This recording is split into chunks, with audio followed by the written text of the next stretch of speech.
గారితో ఉంటాను. ఎట్లా ఉన్నది ఆరోగ్యం, ఎట్లా ఉన్నది? ఇక్కడ నిమ్స్కి ఎందుకు తీసుకురావడం జరిగింది? నిమ్స్కి వచ్చిన వెంటనే ఆరోగ్యం క్షీణించిందని అర్థం. ఆయనకు మాకు దాదాపుగా ఈ ప్రభుత్వ హాస్పిటల్లో వీటిపైన కొంత అపనమ్మకమే ఉంది.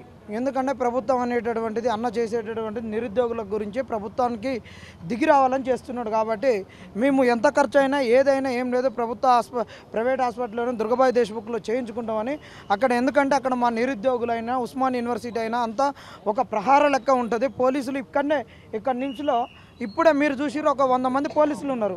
ఈ పోలీసు ప్రహారాన్ని వచ్చి దాటి అన్నకేమైందని పరామర్శించాలన్న కష్టం. కాబట్టి అక్కడ మాకు ఉస్మాన్ యూనివర్సిటీ దగ్గర ఉంటుందని మేము వస్తే అక్కడి నుంచి ఎస్ఐ నేనే ఉన్నా నాతోటి దుర్భాషలు ఆడిండు. ఎవరైనా నువ్వు ఎవరితో మాట్లాడుతున్నావు, ఎట్ట మాట్లాడుతున్నావు అన్నాడు. నేనేమన్నా అంటే సార్ ఇంకో సచ్చినా బతికినా ఇక్కడనే, లేదంటే ఇంటికి తీసుకొని పోతాం, ఈడ లేదంటే ఇంటికాడ, కానీ మేము వేరే కాడికి తీసుకోమంటే ఇలా ఏం డిపార్ట్మెంట్లో ఉన్నాయో తెలుసా, మెటర్నిటీ అంటే సార్ నేను యూనివర్సిటీ స్టూడెంట్ని, నాకు ఇక్కడ ఏ డిపార్ట్మెంట్లో ఉన్నాయో తెలుసు, ఇలా చేసిన డాక్టర్లు మా యూనివర్సిటీ వాళ్ళకు ట్రీట్మెంట్ చేయడానికి కూడా వస్తారు అని చెప్తే ఎవరితోటి మాట్లాడుతున్నారు అని చెప్పి అన్నప్పుడు ఆయనకి నేను బయటకు వచ్చిన అప్పుడే ఇక ఆయనే పోయిండు, సెలైన్ తీసిండు, అన్నీ తీసిండు, గుంజిండు, అంబులెన్స్ కాడికి తీసుకొచ్చిండు. గాంధీకి తీసుకోమంటే గాంధీకి లేదు, నిమ్స్కి అని తీసుకొని వచ్చినాం. ఇది అక్కడ జరిగినటువంటిది. అన్న ఆరోగ్యం అయితే ఇప్పుడు కొద్దిగా ఆయన ఇట్లా కన్ను తెరిచి ఉన్నాడు. ఇప్పుడు అన్నతో మాట్లాడితే కొద్దిగా పెన్తోటి కొద్దిగా సైగా చిన్నగా నేను దీక్ష విరమించాను, నిరుద్యోగుల యొక్క డిమాండ్ నెరవేరాలన్నాడు. ఎందుకంటే ఆయన పక్కడబందిగా ఉన్నాడంటే రేవంత్ రెడ్డి గారు మాట్లాడుతున్నాడు, చదువు రానోళ్ళు ఇగో తలమాసినోళ్ళే డిఎస్సి వాయిదా వేయమంటారని ఇగో మాట్లాడిర్రు. మేమేమంటున్నామంటే ఆయన కేంబ్రిడ్జ్ యూనివర్సిటీలో డిగ్రీ, ఆక్స్ఫర్డ్ యూనివర్సిటీలో MA English literature, London School of ఎకనామిక్స్లో ఎంపీలు, ఓటుకు నోటు కేసులో పిహెచ్డి చేసినటువంటి రేవంత్ రెడ్డి గారు చెప్తున్నారు. మరి మాకు చదువు రాదు, నీ ఓటుకు నోటు కేసులో మాది పిహెచ్డి కాదు, లండన్ స్కూల్ ఆఫ్ ఎకనామిక్స్లో ఎంపీలు కాదు, కేంబ్రిడ్జ్ యూనివర్సిటీలో మాకు పీజీ లేదు, మరి ఆక్స్ఫర్డ్ యూనివర్సిటీలో డిగ్రీ లేదు. మరి ఇన్ని డిగ్రీలు చదివిన గొప్పని కదా. మళ్ళీ ఇంకొకటి మాకు పేగులకు తీయడము, కడుపులు చించడం ఇవన్నీ మాకు రాదు. మాకొకటి కాలిన పేగులకు కొద్దిగా కడుపు నిండా బువ పోతందుకు మేము బీదోళ్ళ పిల్లలం కాబట్టి జర చదువుకుంటే మా అమ్మాయికి బువ పెడతాం అనేటటువంటిది బాధతోటి ఆవేదనతోటి ఇన్ని రోజులు నలిగిపోయినాము. మేము నలిగిపోయి కూడా నీ ప్రభుత్వాన్ని రావడంలో మా భాగస్వామ్యం ఉంది. చదువుకోవడానికి జర అవకాశం ఇవ్వన్నాం. ఆ రోజు మేము చదువుకుంటుంటే 2 నెలలు మీరు ఏం చదువుకుంటారు, మీరు స్కూళ్ళల్లోకి వెళ్ళి మీరు ఊళ్ళల్లోకి వెళ్ళి మీ అమ్మాయిల్ని మీ అమ్మమ్మల్ని అందరిని ఓట్లు అడిగి వేయించి కాంగ్రెస్ను గెలిపించుకోండి, మేము రాగానే మీకు అందరికీ మీకు ఉద్యోగాలు ఇస్తాం, కాంగ్రెస్ వాళ్ళని కడుపులో పెట్టి చూసుకుంటాం అంటే మేము గెలిపించుకున్నాం. ఇప్పుడు మాకు ఉద్యోగాలకు చదువుకోవడానికి అవకాశం ఇవ్వడం లేదు. 2 రోజుల వ్యవధితోటే గ్రూప్ 2 ఎగ్జామ్ పెడుతున్నాడు. ఇచ్చిన పోస్టులు 6 పోస్టులు, ఒక్కొక్కరికి 2 పోస్టుల కన్నా ఎక్కువ ఎలిజిబిలిటీ రావట్లేదు. సంవత్సరాలు కూర్చొని చదువుకున్న 2 పోస్టుల కన్నా ఎక్కువ ఎలిజిబిలిటీ రాలేదు. అదే మాట చెప్పినప్పుడు కాంగ్రెస్ రాగానే 2000 గ్రూప్ 2లో పెంచుతున్నది, 3000 గ్రూప్ 3లో పెంచుతున్నది. ఇప్పుడు ఏమంటున్నది, మేము జాబ్ క్యాలెండర్ ఇచ్చుకోవాలి, మీరు ఒక్కరే ఉన్నారా, నిరుద్యోగులు ఇంకెంతమంది లేరు మాకు నిరుద్యోగులు అని అంటున్నది. మరి ఆ రోజు కనిపించలేదా నిరుద్యోగులు? మరి ఆ రోజు కనిపించలేదా?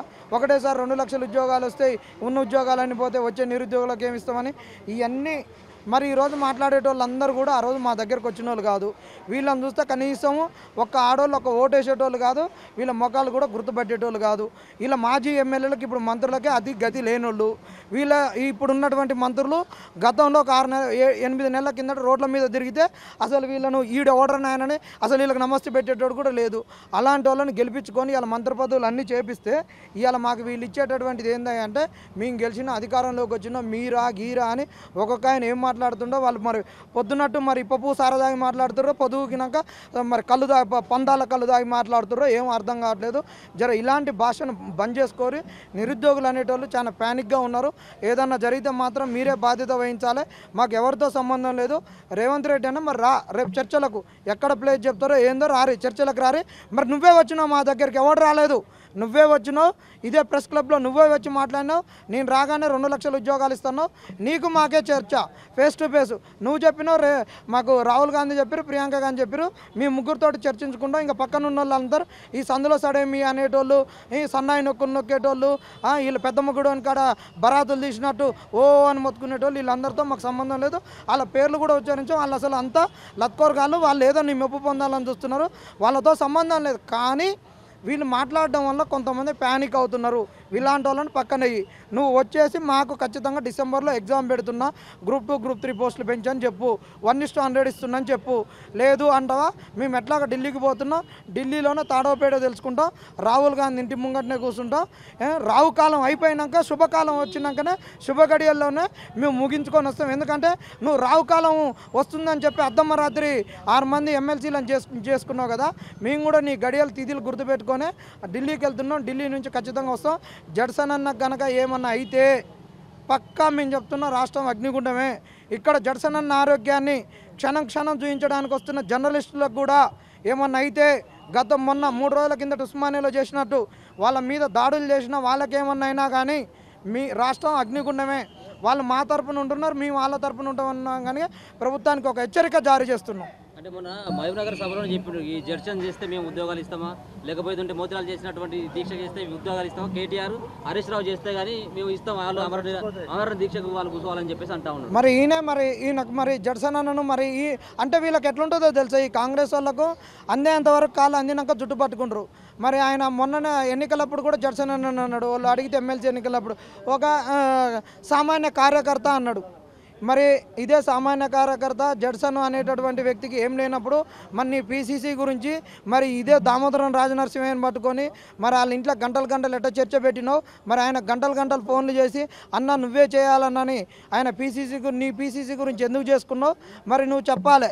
ఎందుకంటే వీళ్ళకి ఏంటంటే ఇది అవకాశవాదులు, వీళ్ళంతా వాడ దాటినాక బోడి మల్ల అనేటోళ్ళు, ఇలాంటి వాళ్ళు కృతజ్ఞత లేని వాళ్ళు, గ్రాటిట్యూడ్ లేని వాళ్ళు. ఆయన విషయంలో చూసినాం, నిరుద్యోగుల విషయంలో కూడా చూసినాం. నిరుద్యోగుల ప్రభుత్వం ఉన్నా నిరుద్యోగులను తన్నిస్తున్నారు, నిరుద్యోగులను చచ్చిపోమంటున్నారు, నిరుద్యోగులు నిరాహార దీక్ష కూర్చోబెడుతున్నారు. కాబట్టి ఇలాంటి వాళ్ళ గురించి ఒక ఎథిక్స్ లేనటువంటి వాళ్ళను, ఒక ఇంటిగ్రిటీ లేనటువంటి వాళ్ళను, ఒక కృతజ్ఞత లేనటువంటి వాళ్ళ గురించి మేము కూడా ఎంపర్లాడడం, వాళ్ళతో చర్చలు అనుకోవడం కూడా ఒకందుకు మాకు సిగ్గుచేటే అనిపిస్తుంది.